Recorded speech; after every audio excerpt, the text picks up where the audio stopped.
Today I'm going to be reviewing Formula One Drive to Survive, the Netflix series about the Formula One season of 2018. The interesting thing is to get out of the way is that Ferrari and Mercedes, they did not want to participate in the series because mostly Formula One is a very, very secretive sport with they hide a lot of stuff and they didn't want to get their stuff out in the public. So they aren't really featured in the series, and it's at first it's like, wow, what a shame. I really wanted to hear some of the stories, but of the teams, but when you really think about it, it's actually quite fine. Mostly because you really get to focus on the other 8 teams that don't get as much coverage because they're not in the championship battle. So that's neat.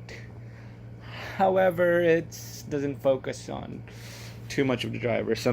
It mostly focuses on Daniel Ricciardo in the first few episodes in Red Bull Racing and the drama with Renault. That's one of the major plot lines in this. Yeah, they kind of make stuff up, to be honest. They vilify Red Bull Racing, especially Christian Horner and even Max Verstappen. And even though Max really didn't do anything, and like Ricciardo actually said that he and Max got along fine. I mean, I don't think they were as close as friends. They were close friends like in the Red Bull PR videos, but I think they got along fine, to be honest. And yeah, that's the thing. And second of all, the thing where yeah, and then like I said in the Australia review, Red Bull is now with Honda, and the season was the tipping point of why Red Bull dropped Renault engines in favor of Honda engines for next season. And yeah, it's the drama between Red Bull and Renault, like how Renault engines it worked for them in the past, but right now it's just not working for them. They're like at third place, and they just cannot compete for the title, and so that's a drama. And Horner and Cyril are trading blows, and it's some pretty entertaining stuff, to be honest, and I like that about it. And that's actually quite real drama. Ricardo's move to Renault was also quite a big focus, and yeah, I like that. Another talking point was Haas, and they talked about Haas quite a bit and Renault because the midfield battle.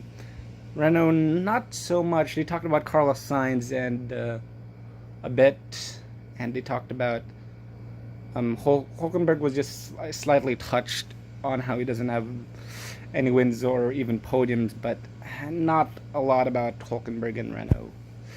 Sainz got an episode dedicated to him, but it's like he's a future Spaniard racer. They talked about Sauber a bit with Marcus Ericsson's race, and a bit of Charles Leclerc, how he always dreamed, how he struggled with the loss of his godfather and friend Jules Bianchi and his father. And yeah.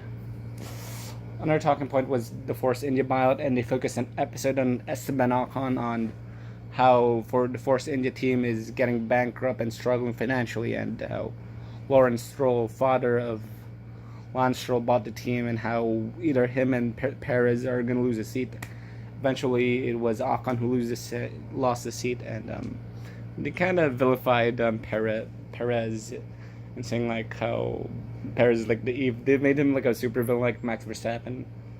And I don't know about that topic, but I guess it adds to the drama and adds people interested in Formula One. But yeah, I mean, Ocon beat Perez in qualifying, but Perez just overall scored more points, and points is what matters. And not qualifying is important, sure, but point finishes are definitely more important. And Perez also had a podium in Baku. And congratulations, Sergio, the only non-Ferrari, Mercedes, and Red Bull podium in 2018. Right now in 2019, it's Mercedes and Red Bull, no Ferrari yet.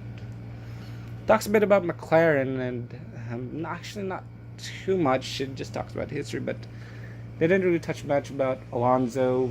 Williams, they briefly talked about the financial reasons, and Lawrence Stroll is basically kind of like the new principal, and how he's helping funding the team. But overall, not much about Williams. Toro Rosso got a bit of mention with Gasly and how he's the new kid for Red Bull, but not a lot about him as well. So, yeah, not a lot about the other teams. It's mostly focused on Haas. They did, back to Haas. I forgot about Haas.